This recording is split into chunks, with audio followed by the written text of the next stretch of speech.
Congress MP Renuka చౌదరిని retired employees కలిశారు. వారి సమస్యలను రేణుకా చౌదరి దృష్టికి తీసుకెళ్లారు.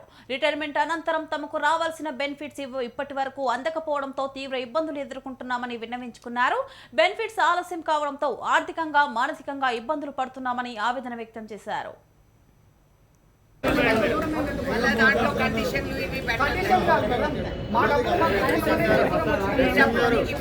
Thank you madam.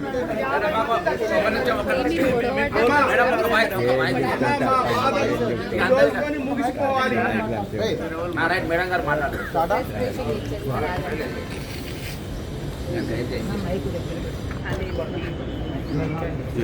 Retired employees బకాయిల సాధన కమిటీ అని చెప్పి వీళ్ళందరూ రిటైర్డ్ గవర్నమెంట్ ఎంప్లాయీస్ వాళ్ళు రావడం జరిగింది. అనుకోకుండా ఇక్కడికి వచ్చారు. చాలా సంతోషం, అందరినీ కలవగలిగాను.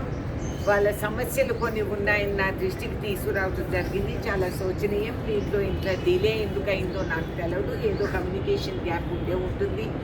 ఒక రాష్ట్ర ముఖ్యమంత్రి పిల్లలు తల్లిదండ్రులను చూసుకోవటం లేదనే సమాజ నిజాన్ని ఆయన గుర్తించి దానికి కూడా ఓ చర్య తీసుకొని ఒక ప్రొసీజర్ పెడదామని చెప్పిన వారు తప్పకుండా మీ సమస్యను వారు స్పందిస్తారు. ఆయన ఎన్నో పనులలో నిద్రాహారాలు మానేసి పనిచేస్తున్నారనేది మీరు అందరూ చూస్తూనే ఉన్నారు. తప్పకుండా మీ సమస్య వాళ్ళ వరకు ఆయన వరకు చేరేటట్టు నా బాధ్యత, మీ ఎలక్టెడ్ రిప్రజెంటేటివ్గా నా బాధ్యత అది ఆయన దృష్టికి తీసుకెళ్తే నాకు పూర్తి నమ్మకం. రేవంత్ గారికి మీ సమస్య తెలిసిందంటే, ఆయన దృష్టికి వచ్చిందంటే, మరి ఫైనాన్స్ మినిస్టర్ ఆయన బట్టి విక్రమార్క గారు ఆయన దృష్టికి మీరు సంతకాలు పెట్టారన్నారు కదమ్మా. ఆయనతో కూడా చర్చించడం జరుగుతుంది. ఎందుకు ఆగినాయి, ఎట్లా ఆగినాయి, వాస్తవానికి ఆయన బాధ్యత అండి. మీరు సీఎం అంటే ఎట్లా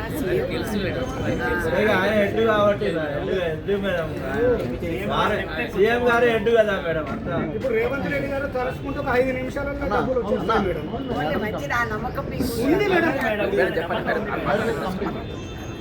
సో అంతే. ఇది మీరందరూ మాకు చాలా వివరంగా చెప్పారు. నేను కూడా చాలా ఓపికగా కూర్చున్నాను. మీరు వినాలి, మా కర్తవ్యం కాబట్టి. ఇది మా ధర్మం. మేము వినాలి, మేము చెయ్యాలి. మీ నిధులు ఎక్కడికి పోవు, మీ వరకు చేరించేది నా బాధ్యత అని చెప్పి మీకు అందరికీ నేను